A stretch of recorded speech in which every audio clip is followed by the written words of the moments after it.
On vous souhaite la bienvenue à ériclatour.com. Dans quelques instants, on trace le bilan de la dernière session parlementaire à Ottawa, à la Chambre des communes, avec le député de Saint-Jean, Jean Rioux.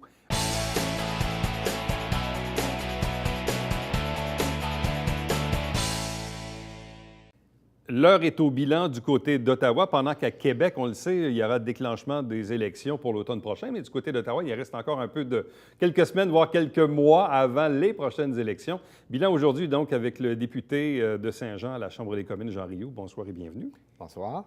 Donc, fin de session, une session qui, pour vous, vous la caractérisez de quelle façon? Quels sont, selon vous, les principaux faits saillants de la dernière session à Ottawa? Bon, je pense qu'on commence à voir les réalisations du gouvernement. On avait un programme et je pense qu'on commence à en voir les effets. Je pense qu'une des dernières choses qu'on a fait avant de partir, ça a été de voter l'indexation pour l'allocation canadienne pour enfants. Je pense qu'il a été notre mesure phare, avec aussi la réduction des impôts pour la classe moyenne. On a augmenté les impôts du 1 pour réduire. Donc, ça, comme résultat, ça a été 300 jeunes de moins qui vivent sous le seuil de la pauvreté et 500 familles, finalement. Les familles reçoivent en moyenne 2 300 $ de plus par année. Donc, je pense qu'on vient d'améliorer leur qualité de vie et surtout sans impôts.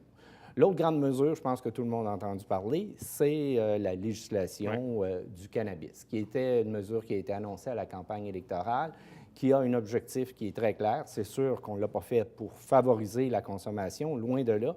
On avait finalement un système où c'était le milieu criminel qui avait le contrôle complet sur la vente. Comme on le sait, c'était plus facile pour un jeune d'acheter finalement des cigarettes, d'acheter de la bière, que c'était plus compliqué d'acheter de la bière et des cigarettes que d'acheter du cannabis. Êtes-vous satisfait du dénouement de cette promesse électorale?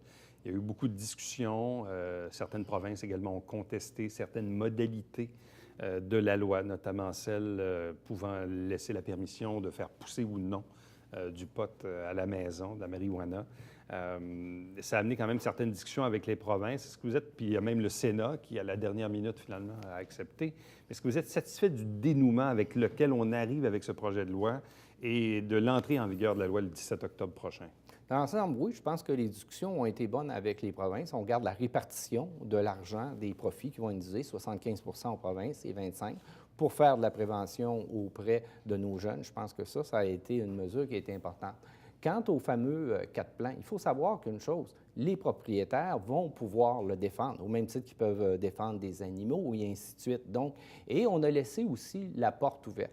Mais en arrière de ça, c'est quoi l'idée de pouvoir permettre, parce que les gens le font déjà. J'ai des logements, puis je sais qu'il y en a des locataires qui, j'imagine, je pense, je ne vais pas dans les logements, mais j'imagine qu'il peut-être qu'il y en a. Des doutes. J'ai des doutes. Sauf que ces gens-là, ils le font déjà actuellement. Donc, je pense qu'on ne verra pas grand changement. Je pense que dans un an, les propriétaires vont dire, bien, regarde, on va pouvoir le mettre dans nos baux, puis déjà, ceux qui avaient à le faire le font. Donc, je pense que ça n'amènera pas très grand changement. Sauf si on voit que le premier ministre l'a mis. Et le premier ministre, lui, a comme arrière-pensée, en arrière de ça, il dit, si les gens font leur consommation, il va y avoir la qualité de leur pot, mais aussi, ce n'est pas le milieu criminel qui va l'avoir. Qu'est-ce que les citoyens et surtout les entrepreneurs doivent penser de cette espèce de guerre commerciale qui, malheureusement, a un peu dégénéré entre le Canada et les États-Unis? On voyait même récemment, dans une édition de la Presse Plus, un article portant sur la famille Tremblay et Tremcar qui semblait subir déjà les premiers contre-coups de cette guerre tarifaire entre le Canada et les États-Unis. Et visiblement, avec le président Trump, c'est jamais trop à quoi s'en tenir, comment le Canada doit réagir par rapport à ça. Et c'est quoi le message que vous envoyez aux entrepreneurs d'ici et d'ailleurs qui vont peut-être subir les contre-coups? Effectivement, on a un président américain qui est imprévisible. Donc, vis-à-vis de cette situation-là, je pense que le Canada, on sait que pour nous autres, le Canada, au niveau des chiffres, les États-Unis sont gagnants. Ils exportent plus que l'on importe. Mais au niveau de notre commerce, pour nous, c'est 75 de notre commerce international qui va aux États-Unis. Donc, ça a un impact qui est majeur. Et c'est pour ça qu'on essaie de travailler davantage avec les États, où il y a eu autant de ministres, de députés qui sont allés aux États-Unis, parce qu'il y a un effet ici, vous venez d'en parler, il y a un exemple, Mais il y a un effet aux États-Unis. On regarde au niveau du bois d'œuvre, les maisons coûtent 1 500 de plus aux États-Unis. Au niveau de l'aluminium et de l'acier, il va y avoir des augmentations. Donc, sur l'ensemble de la production américaine, il va y avoir des effets. Puis, on regarde juste un dossier, le fameux dossier de l'achat des avions de chasse que Boeing aimerait bien avoir, mais on a vu le dilemme qu'il y a eu avec Airbus. Il est loin d'être sûr que ce contrat-là, ça a beau être, c'est un appel d'offres transparente qu'on fait, mais il n'y a rien qui... c'est sûr qu'il va avoir... on va regarder la situation parce que dans les conditions, c'est marqué qu'on va faire des affaires avec les pays amis. Donc, présentement, on voit qu'avec les États-Unis, c'est pas finalement l'État qu'on connaissait, mais présentement, c'est avec les gens avec qui on fait le plus d'affaires, les États-Unis. Mais évidemment, quand les conséquences nous arrivent ou arrivent à notre entreprise, évidemment, je comprends l'ensemble du paysage, là, des pour et des contre, mais est-ce que les gens d'affaires, est-ce que les entrepreneurs doivent être craintifs de ce qui va se passer? Bon, il est évident qu'on vit dans une situation qui est très imprévisible. Sauf que ce qu'on compte, c'est le ton qu'on a gardé, le Canada, avec les États-Unis. On n'a pas été provoquant.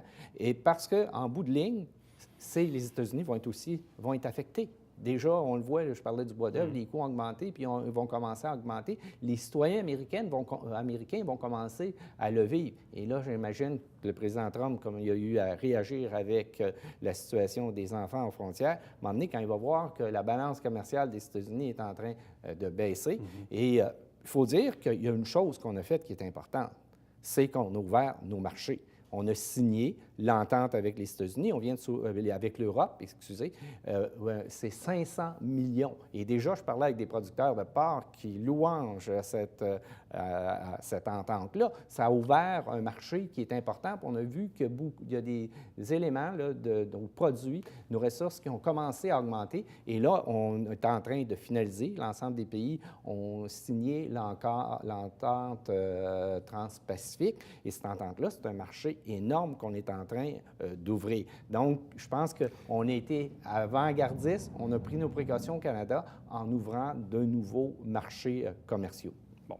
Si on revient au bilan de session et j'ajouterais impact pour nos institutions fédérales ici dans le comté, la garnison, la base, le collège militaire, les installations de Parc Canada, différents programmes. Quand vous regardez le travail qui a été fait ces derniers mois, quels seront les impacts à moyen et long terme pour ces institutions qui sont quand même très importantes sur le territoire du comté? Bon, les impacts, je dirais, majeurs, les investissements qui se sont faits ici au collège militaire, retour de la formation universitaire, à la garnison, 125 millions d'investissements, une nouvelle clinique, une nouvelle académie, investissement au niveau de Parc Canada, que ce soit la bande du canal, comme vous savez, Saint-Paul, l'île aux Noix, le phare est fermé, des investissements qui sont majeurs, investissement au niveau du pont avec le programme d'infrastructure, mais on a travaillé aussi avec l'ensemble de la population en faisant la promotion de l'ensemble des programmes fédéraux, que je pense au programme Horizon pour les aînés. Il y en a plusieurs qui ont impliqué, que ce soit le programme au niveau du logement social. Donc, il y a beaucoup de municipalités encore. Dimanche, j'étais à Saint-Alexandre et les gens ont manifesté un intérêt important pour construire du logement social et il y en a plusieurs dans la région. Il y a un programme un nouveau programme de l'accessibilité pour les personnes à mobilité réduite. C'est jusqu'au 27 juillet que les gens peuvent appliquer. On a vu au niveau aussi du programme qui est très apprécié, les stages d'été pour les étudiants. On a vu qu'on a doublé ces stages-là.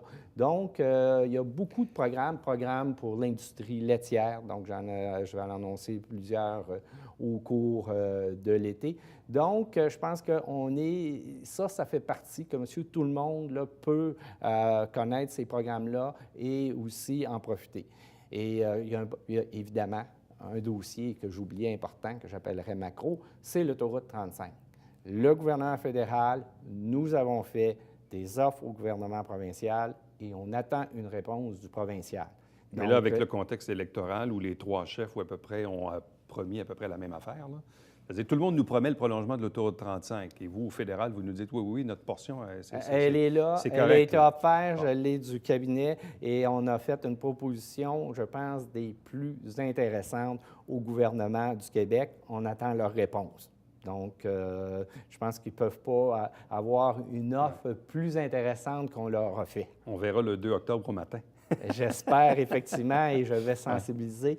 Je ne fais pas d'intrusion dans la politique provinciale et municipale, mais il est sûr que je vais interpeller au cours de l'été les candidats à la prochaine élection pour s'assurer que dans la région, on ait une autoroute fluide de Boston à Montréal. Bon. En terminant, quand vous regardez ce qui reste à faire dans le présent mandat avant que vous-même soyez en élection, mais pas tout de suite, là, est-ce qu'il y a un dossier en particulier sur lequel vous souhaitez plancher au cours de l'été, au cours de l'automne, au cours de l'hiver prochain, un truc vraiment important sur lequel vous voulez pousser avant les prochaines élections fédérales? Oui, j'aimerais, au niveau du... je dirais, ça va avec le collège militaire dans une certaine mesure, c'est d'avoir un collège de la paix ici à Saint-Jean, qui serait un peu en vocation avec le collège militaire, ce serait d'avoir des étudiants d'un peu partout dans le monde pour les sensibiliser à la paix, au niveau, à l'intervention communautaire.